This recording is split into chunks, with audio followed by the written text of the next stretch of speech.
नमस्कार दोस्तों, editorial discussion के इस सेशन में आपका बहुत बहुत स्वागत है। सुमित सर के घर पे आज पूजा होने के चलते आज ये रिस्पॉन्सिबिलिटी मुझे मिली है। डेट आज की 6 फरवरी 2026।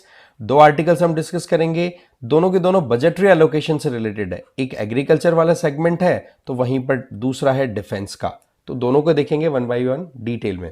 शुरू करते हैं एग्रीकल्चर से related. Big vision but little relief for agriculture, GS paper 3 के इस टॉपिक के साथ आप कनेक्ट कर सकते हो। आर्टिकल को लिखा है ए नारायण मूर्ति जी ने। देखो, आर्टिकल की शुरुआत की जा रही है कि यूनियन बजट जो है वो अभी के टाइम पे देखे ना तो फार्मर्स के लिए इतना कुछ एक्साइटमेंट लेकर के नहीं आया। वैसे तो बहुत सारे अनाउंसमेंट्स हुए हैं, लेकिन जो इमीडिएट रिलीफ की बात आती है वो दिख नहीं रही है ना। क्योंकि होता क्या है कि जब भी बजट आता है तो उसमें क्या है, कॉर्पोरेट हाउस हो, मैन्युफैक्चरर्स हो, टैक्स पेयर्स हो, ये तो क्या करते हैं, इमीडिएटली अपने लॉसेस और बेनिफिट्स को कैलकुलेट कर लेते हैं कि हमें ये फायदा हो रहा है, ये नुकसान हो रहा है। लेकिन ये जो चीज है ये फार्मर्स के लिए इतनी आसान नहीं होती, क्योंकि बजटरी अनाउंसमेंट्स है ना, वो मोर और लेस लॉन्ग टर्म के हिसाब से किए गए हैं और फार्मर्स को चाहिए आज के टाइम पे रिलीफ। देखिए, आज फार्मर्स के लिए चैलेंज बढ़ती हुई लागत है ना, वोलेटाइल मार्केट सिस्टम, प्रॉफिट बहुत ज्यादा डिक्लाइन कर रहा है क्योंकि लगातार कॉस्ट बढ़ रही है और मार्केट में फ्लक्चुएशंस आ रहे हैं। तो फार्मर्स को जो आज के समय में डिस्ट्रेस का सामना करना पड़ रहा है उसमें रिलीफ की वो एक्सपेक्टेशन कर रहे थे, लेकिन क्या उसमें इमीडिएट रिलीफ की कोई बात दिख रही है बजट में? Answer is no. 2026 का बजट भी मोर और लेस फार्मिंग कम्युनिटी के लिए कुछ ऐसा ही करता दिख रहा है। ठीक है, एग्रीकल्चर रिलेटेड अनाउंसमेंट्स हुए हैं, इसका मतलब ये नहीं कि कुछ भी नहीं हुआ है, ढंग का बात हुई है। कोशिश हो रही है कि फार्मर्स की इनकम को राइज किया जाए। ठीक है, हाई वैल्यू क्रॉप्स की तरफ फार्मर्स को मूव किया जाए, जिससे कि ज्यादा पानी पे डिपेंडेंसी, फर्टिलाइजर पे डिपेंडेंसी है उसको रिड्यूस किया जा सके, और जो प्रोडक्टिविटी है वो इस तरीके से है जिससे कि मार्केट में ज्यादा पैसा कमाया जा सके। जैसे हॉर्टिकल्चर रिलेटेड जो सेगमेंट्स हैं उनको हम प्रमोट करें। आप देखो, कोकोनट, कैशू, सैंडलवुड, इनकी प्रमोशन की बात की गई है। एआई सपोर्टेड एग्रीकल्चर डेवलपमेंट, इसका मतलब सिंपल है कि आपने प्रेसिजन फार्मिंग का एक कॉन्सेप्ट सुना होगा कि आप फील्ड स्पेसिफिक स्टडी करके और फिर वहां पर क्रॉपिंग सिस्टम को अडॉप्ट करें। तो वो जो चीजें हैं उनसे आउटकम डेफिनेटली अच्छा मिलेगा, बट अगेन बात, ये सारी चीजें लॉन्ग टर्म के हिसाब से हैं। आज की जो परिस्थितियां हैं उनका क्या?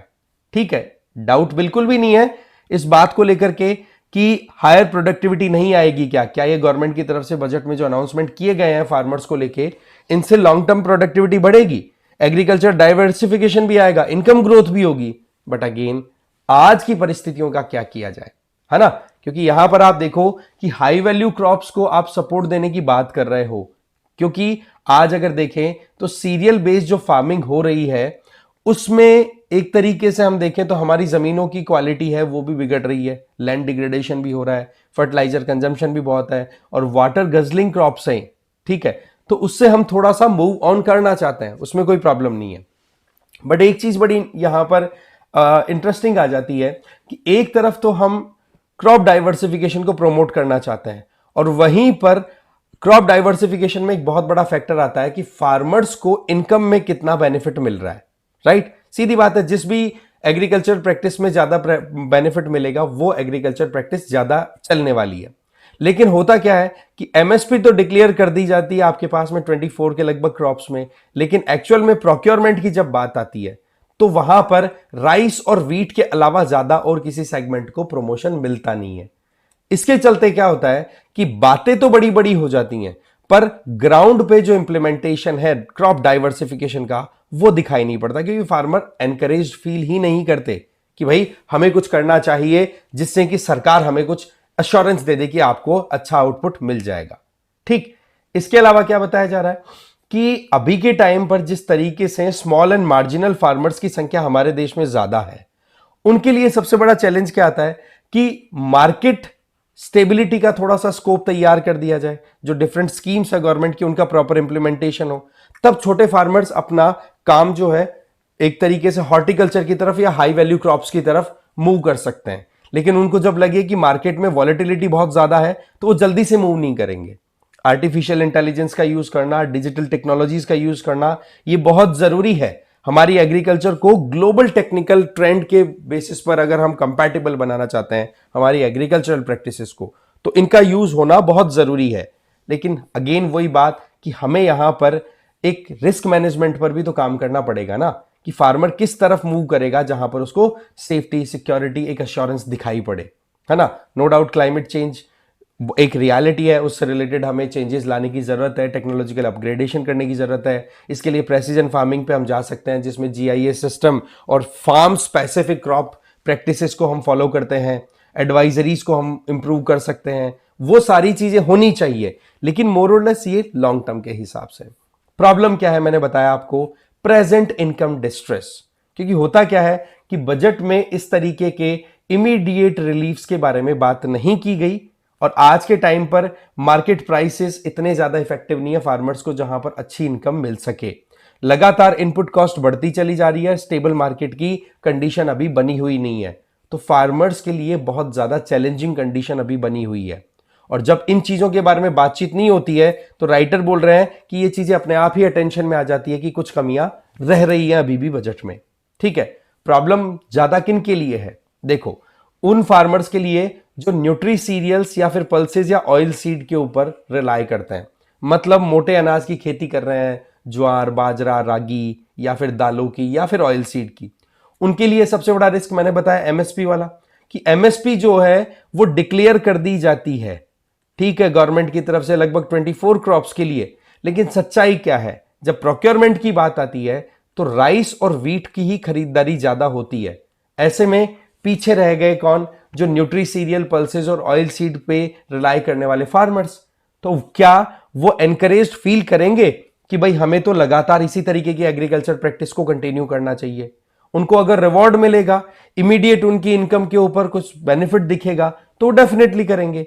लेकिन वही बात कि एमएसपी डिक्लेयर होने के बावजूद भी उनको अश्योरेंस नहीं मिलती, और अल्टीमेटली वो मार्केट के सामने बिल्कुल एक्सपोज्ड होते हैं, और कॉम्प्रोमाइज रेट्स के ऊपर उनको अपना प्रोडक्ट सेल करना पड़ता है। तो ये एक तरीके का मार्केट एक्सप्लॉइटेशन का सेगमेंट तैयार हो गया। तो एक बहुत बड़ा कंसर्न ये आ रहा है कि एमएसपी डिक्लेयर होने के बावजूद भी स्मॉल एंड मार्जिनल फार्मर्स, या फिर पर्टिकुलरली वो फार्मर जो nutri cereals, pulses and oil seed पर रिलाई करते हैं, वो बहुत ज्यादा एक्सपोज्ड है मार्केट एक्सप्लॉइटेशन के लिए। गवर्नमेंट को यहां पर थोड़ा सा काम करने की जरूरत थी, जिससे गवर्नमेंट का जो इंटेंट है ना क्रॉप डाइवर्सिफिकेशन का, कि भाई हमारे यहां पर एग्रीकल्चरल प्रैक्टिसेस ऐसी हो जिससे कि हमारी लैंड डिग्रेडेशन को भी हम प्रोटेक्ट कर सके, वाटर सोर्स रिसोर्सेज जो डिप्लीट कर रहे हैं उनको भी हम कंट्रोल कर सके, प्रोडक्टिविटी भी अच्छी आए और प्रोडक्ट की प्राइस भी फार्मर को अच्छी मिले, राइट। तो उस पॉइंट ऑफ व्यू से हमें थोड़ा सा गवर्नमेंट की तरफ से ये एक्सपेक्टेशन थी कि इमीडिएट इनकम रिलीफ के हिसाब से कुछ काम किया जाएगा। फिर दूसरा कंसर्न ये है यहां पर कि गवर्नमेंट की तरफ से मार्केट इंटरवेंशन स्कीम चलाई जा रही है, प्राइस स्टेबलाइजेशन मेजर्स लिए जा सकते हैं, और डिसेंट्रलाइज प्रोक्योरमेंट को प्रमोट किया जाए। इनका मतलब आप समझिए, सबसे पहले तो मार्केट इंटरवेंशन स्कीम का मतलब सिंपल होता है कि आप हॉर्टिकल्चर या फिर जो भी आपकी कहते ना कि मार्केट ओरिएंटेड जो भी क्रॉप्स की आप प्रोडक्शन करते हो, तो उनकी प्राइसिंग को लेकर के गवर्नमेंट इंटरवीन करती है। एक तरीके का एडहॉक ये मैकेनिज्म है, जहां पर एट पर डिमांड उसके हिसाब से फिर गवर्नमेंट इंटरवीन करके और प्राइस को सेटल करने की कोशिश करती है। वहीं पर डिसेंट्रलाइज प्रोक्योरमेंट का मतलब हो गया कि 10 खेतों के बीच में प्रोक्योरमेंट करने के लिए खरीदार खुद पहुंच जाए खेतों तक। इससे क्या होता है, ट्रांसपोर्टेशन कॉस्ट का और ये कई बेनिफिट्स मिल जाते हैं फार्मर्स को। पर वो बेनिफिट्स अभी के टाइम पे फार्मर्स के लिए बहुत ज्यादा नीडेड है, बट इमीडिएटली अभी के टाइम पर इस तरीके का कोई प्रोविजन देखा जाए तो बजट में नहीं किया गया है। ठीक है, तो प्रोक्योरमेंट इंफ्रास्ट्रक्चर जितना स्मूथ काम करेगा, जहां पे फार्मर्स को अपनी मार्केट से रिलेटेड, ट्रांसपोर्ट से रिलेटेड जो कॉस्टिंग है वो मिनिमाइज करके अगर देखा जाए, तो उनकी जो नेट प्रोडक्ट की जो वैल्यू मिल रही है ना उनकी, जिनको हम फार्म गेट प्राइस बोलते हैं, वो ऑटोमेटिकली बढ़ती हुई दिखेगी। तो उस पर थोड़ा सा काम किया जाए, राइट। इसके अलावा देखा जाए तो यहां पर मार्केट एश्योरेंस की कमी देखने को मिल रही है, और ये मैंने ऑलरेडी बता ही दिया कि पल्सेस, न्यूट्री सीरियल्स, इनकी बातें होती है, क्रॉप डाइवर्सिफिकेशन की बातें होती हैं, लेकिन जिस तरीके के स्टेप्स गवर्नमेंट या बजट की तरफ से लिए गए हैं तो वो इतने एनकरेजिंग नहीं है, बस यूं लगता है कि माहौल ही बनाया जा रहा है। फिर बताया जा रहा है राइटर के द्वारा कि एक बहुत ही बड़ा गैप बढ़ता हुआ दिखाई पड़ रहा है, किसमें? कल्टीवेशन कॉस्ट और फार्म गेट प्राइस में। क्योंकि एक तरफ तो आपका क्या हो रहा है, इनपुट कॉस्ट बढ़ रही है, दूसरी तरफ आप अपने प्रोडक्ट को ले जाकर के, जो भी एग्रीकल्चर प्रोड्यूस है उसको ले जाकर के आप बेच रहे हो, तो वहां पर इश्यू आ रहा है। नो डाउट यहां पर हमें टेक्नोलॉजी ड्रिवन जो सेगमेंट्स है उनका यूज करना चाहिए, बट अगेन वही बात कि इसमें आउटकम मिलने में टाइम लगेगा। गवर्नमेंट कर रही है इसकी तरफ एफर्ट, लेकिन जो बात है कि फार्मर्स की इनकम को हमें राइज करना है, तो थोड़ा सा उसके ऊपर इमीडिएट एक्शन भी हमें लेने की जरूरत है। फिर बात आती है कि 2026 का जो बजट अभी आया उसमें एग्रीकल्चर पर ध्यान दिया गया है, लेकिन वो मेजरली फोकस है लॉन्ग टर्म ट्रांसफॉर्मेशन पे, क्रॉप डाइवर्सिफिकेशन प्रायोरिटी पे रखा गया है, टेक्नोलॉजिकल एडवांसमेंट पे काम किया जाने की बात हो रही है। लेकिन अभी जो इनकम रिलेटेड जो स्ट्रेस सिचुएशन बनी हुई है फार्मर्स के लिए एट प्रेजेंट, उसके लिए कोई भी प्रोविजन या बहुत कम प्रोविजन होते हुए दिखाई पड़ रहा है। तो सही मायने में अगर देखें तो एक बैलेंस बनाने की जरूरत है लॉन्ग टर्म और शॉर्ट टर्म जो भी एग्रीकल्चरल गोल्स हैं हमारे, उनके लिए। और जिस तरीके से मार्केट सपोर्ट में गवर्नमेंट आगे आके काम कर सकती है, प्रोक्योरमेंट को लेकर के जो बात होती है कि भाई एमएसपी डिक्लेयर हो गई, लेकिन खरीदारी सही मायने में देखें तो गेहूं और चावल से ज्यादा और किसी पे ज्यादा जाया नहीं जाता, तो उस केस में यहां पर फार्मर्स को आप कैसे परसुएड करोगे कि भाई आप दूसरी क्रॉपिंग पैटर्न पे भी रिलाई करिए। तो ये अपने आप में बहुत इंपॉर्टेंट हो जाता है कि बजट में शॉर्ट टर्म गोल्स पर भी ध्यान दिया जाए। ठीक है, तो ये हमारे सामने 2 से 3 इंपॉर्टेंट कंसर्न्स रेज किए गए राइटर के द्वारा। नेक्स्ट है more money for defence now fix the process. देखो डिफेंस सेगमेंट में अच्छा खासा आपकी बार बजटरी एलोकेशन हुआ है, 15% रेज देखा गया है, राइज देखा गया है। ठीक है, तो ये अपने आप में एक बहुत ही बड़ा सिग्नल है हमारे जो आर्क राइवल्स हैं चाइना पाकिस्तान जैसे कंट्रीज, लेकिन उसी के साथ में हमें हमारे इंटरनल एस्पेक्ट्स पर एक बार रिव्यू करने की जरूरत है, जिससे कि कमियां हाईलाइट हो सके और उनको हम रेक्टिफाई कर सके। इसको जीएस पेपर 3 के गवर्नमेंट बजटिंग टॉपिक से कनेक्ट कर सकते हैं। दुष्यंत सिंह जी और तारा करथाई जी के द्वारा लिखा हुआ ये आर्टिकल है। देखो बात कुछ ऐसी है कि फाइनेंस मिनिस्टर जब अनाउंस कर रहे थे तो उन्होंने 2017 के बाद में पहली बार ऐसी सौगात दी है जब डिफेंस बजट डबल डिजिट में राइज हुआ है, और वो डबल डिजिट का फिगर है 15%। और ओवरऑल देखें तो हमारा जो जीडीपी का पूरा स्कोप होता है उसमें 2% अभी डिफेंस बजट पहुंच चुका है। अभी भी अगर देखें तो बाकी कंट्रीज के कंपैरिजन में थोड़ा कम ही है, लेकिन ये राइज अपने आप में कहते ना कि हिस्टोरिक है, राइट। अब यहां पर जो कुछ भी हो रहा है उसमें हमें देखने की जरूरत है कि एक तो हमारे आसपास में जो देश हैं, चाइना जैसे कंट्रीज को हम फ्रेनेमी बोलेंगे। फ्रेनेमी का मतलब एक ऐसा दोस्त जिस पर हमें डाउट है कि पता नहीं कब वो हमारे लिए घातक साबित हो जाए। तो यहां पर अगर हम वीक मैकेनिज्म पर रिलाय करते रहे, माना कि बजटरी एलोकेशन आपने अच्छा कर दिया, लेकिन अगर वीकनेसेस जो है हमारे प्रोसेसिंग में, हमारे स्टैब्लिशमेंट में, उनको अगर हम रेक्टिफाई नहीं करेंगे तो ये प्रॉब्लम जो है, जो हमारे दुश्मनों से खतरा बना हुआ है, उसको टैकल करना फिर हमारे लिए थोड़ा सा मुश्किल हो जाएगा। अब देखो यहां पर ज्यादातर जो बात हो रही है वो बजटरी एलोकेशन की हो रही है, और अभी देखें तो जीडीपी का पिछले साल जो एक हिस्सा था डिफेंस के लिए जाता था वो 1.9% था, और अभी बढ़ के वो 2% तक पहुंच चुका है। ठीक है, तो ये एक पॉइंट आपको समझ लेना है। दूसरा कि जिस तरीके से डिफेंस सेगमेंट में पैसा खर्च होता है, अगर उसको हम अलग अलग सेगमेंट में डिवाइड करके कंपेयर करें तो जो कैपिटल एक्सपेंडिचर है ये देखा गया है कि अपने आप में एक तरीके से लीड रोल प्ले करता हुआ दिख रहा है। कैपिटल एक्सपेंडिचर का मतलब सिंपल होता है कि आप कैसे भी करके अपने जो स्टैब्लिशमेंट है जिसके चलते आप अपनी मैन्युफैक्चरिंग को इंक्रीज कर सकते हो, हमारी खुद की जो एक विजिबल इंफ्रास्ट्रक्चर होती है उसमें कितना इन्वेस्टमेंट आपने डिफेंस पॉइंट ऑफ व्यू से किया है, वो कैपिटल एक्सपेंडिचर के तौर पे कंसीडर होता है। तो उस पॉइंट ऑफ व्यू से अगर देखें तो यहां पर 27.295% तक का स्कोप अभी तैयार हुआ है, जो कि अपने आप में पिछले सालों के कंपैरिजन की बात करें तो रेवेन्यू बजट से आगे निकलता हुआ दिखाई पड़ रहा है। रेवेन्यू बजट आपको पता है कि डे टू डे बेसिस पर जो खर्चे होते हैं उनको मैनेज करने का काम, और कैपिटल एक्सपेंडिचर का मतलब बड़ा इन्वेस्टमेंट जो लॉन्ग टर्म में रिटर्न देता है।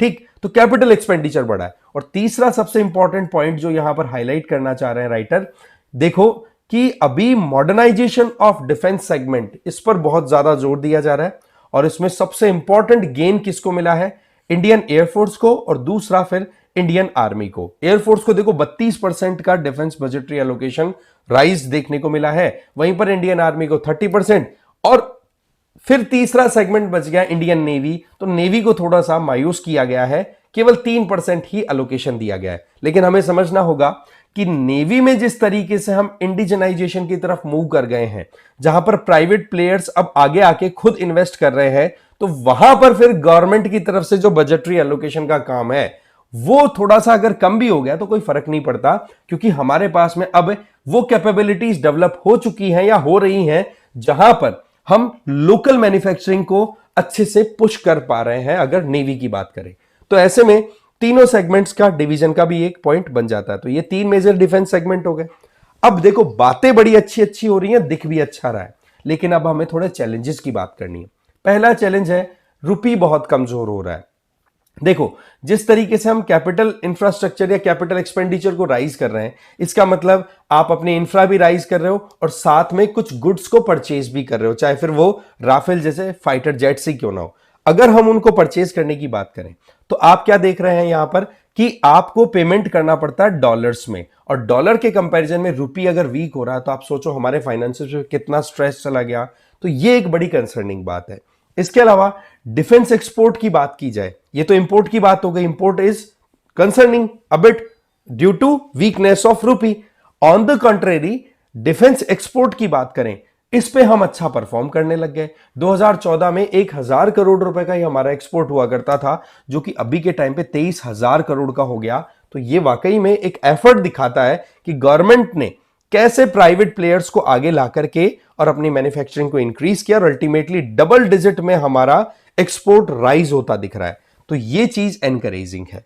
इसके अलावा पेंशन पेमेंट्स की बात करें, ये बड़ी कंसर्निंग बात है। होता क्या है कि जो भी पेंशनर्स हैं डिफेंस सेगमेंट से, रिटायर्ड इंडिविजुअल, उनको जो पेंशन मिलती है उसकी अकाउंटिंग है ना, वो डिफेंस बजट में नहीं जाती। आप ये समझना, उसकी अकाउंटिंग जाती है एक्चुअली सेंट्रल गवर्नमेंट के अंडर में आता है। तो सेंट्रल गवर्नमेंट के अंडर में आने के चक्कर में इनको फिर सेपरेट कर दिया गया और पेंशन वाला सेगमेंट जो है वो डिफेंस बजट से निकाल दिया गया।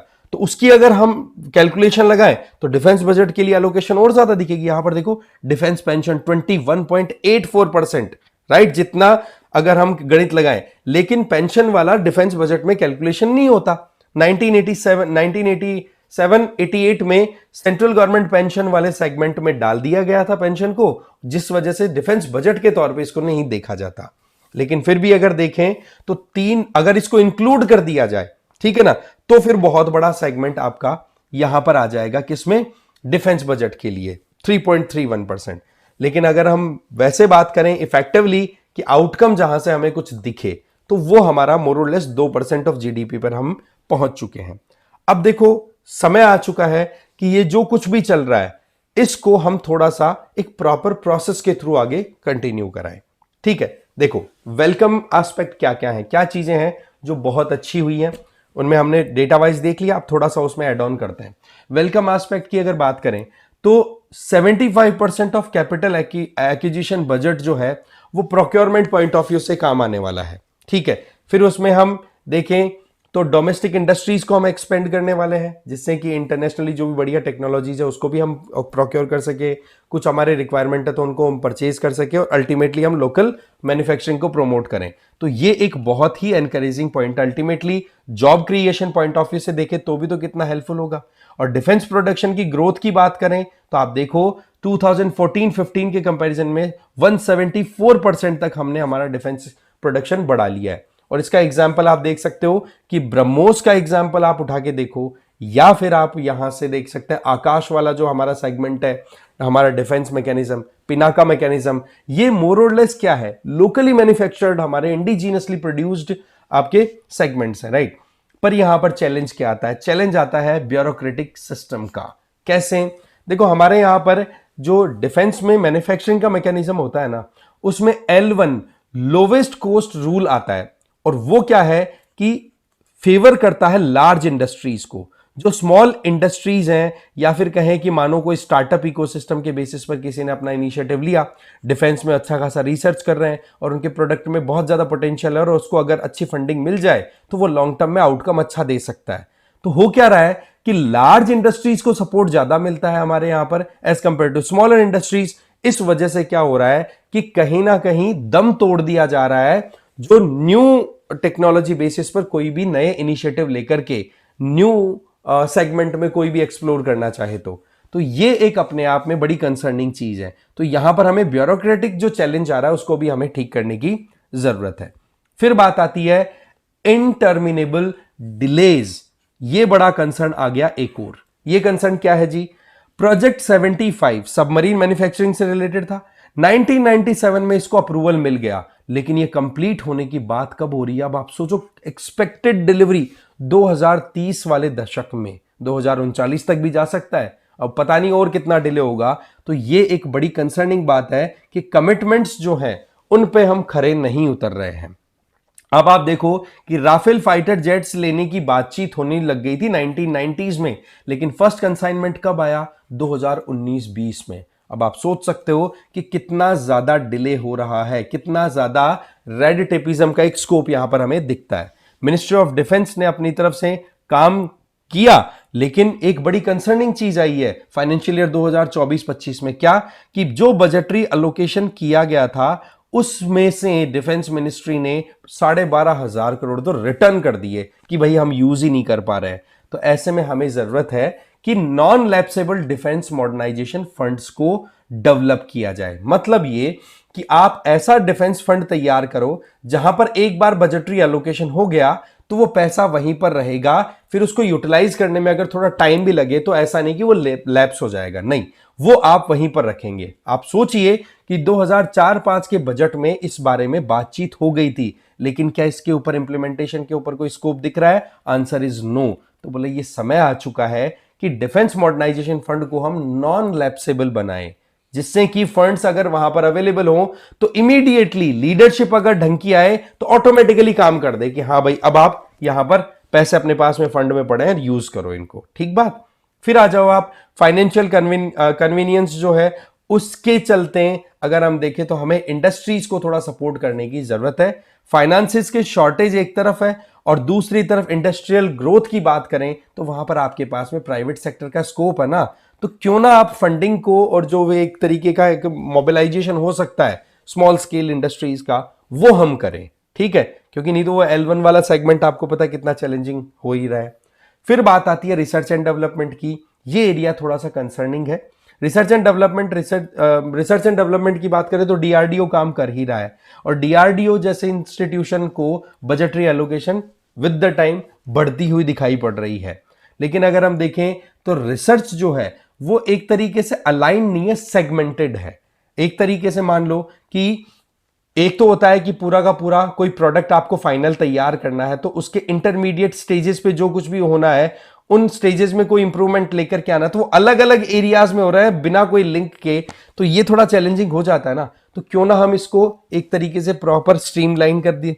ठीक है, वैसे देखा जाए तो अभी भी रिसर्च के लिए बजटरी एलोकेशन हमारा कम है, 0.66% ऑफ जीडीपी, जबकि आप खुद सोचो जापान जैसे कंट्रीज 3.7% तक पैसा खर्च कर रहे हैं अपनी जीडीपी का रिसर्च पे, और प्राइवेट सेक्टर भी वहां पर बहुत इंपॉर्टेंट रोल प्ले कर रहा है। तो हम क्यों पीछे रह रहे हैं फिर प्राइवेट सेक्टर को आगे लाने में? थोड़ा उस पर काम होना चाहिए, क्योंकि हमारे यहाँ पर प्राइवेट सेक्टर की अभी इतनी इंटरेस्ट, और इंटरेस्ट कब आता? प्राइवेट सेक्टर को तो प्रॉफिट कमाने का मौका मिलना चाहिए, तब तो आ जाएंगे। जैसे हमने नेवी वाला सेगमेंट देखा तो वहां पर प्राइवेट सेक्टर एनकरेज है, इसलिए 3% भी आपने टोटल डिफेंस बजट का एलोकेट भी कर दिया तो नेवी अपने हिसाब से अपना काम कर लेगी। तो वो चीजें हमें यहां पर एयरफोर्स, आर्मी उस सेगमेंट के हिसाब से उनमें भी काम करना चाहिए। जापान जैसी पैसिफिस्ट कंट्री जो वर्ल्ड वॉर सेकंड के बाद में एक बार तो रुक ही गई थी डिफेंस बजट को लेकर के, उन्होंने ही अपना बजट 2.2% तक ला दिया है। ऑस्ट्रेलिया जिसको सबसे कम खतरा है, यूरोप की बात करें, वो ही अब लगातार डिफेंस को लगातार एक्सपेंड करने की बात कर रहे हैं। तो थोड़ा हमें समझना होगा।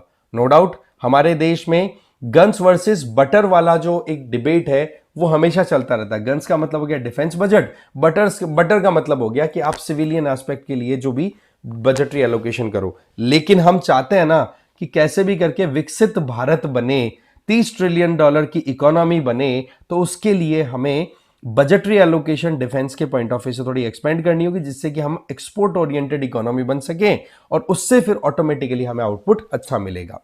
फिर हम बात करते हैं थोड़ा सा इंफ्रास्ट्रक्चर पॉइंट ऑफ व्यू से।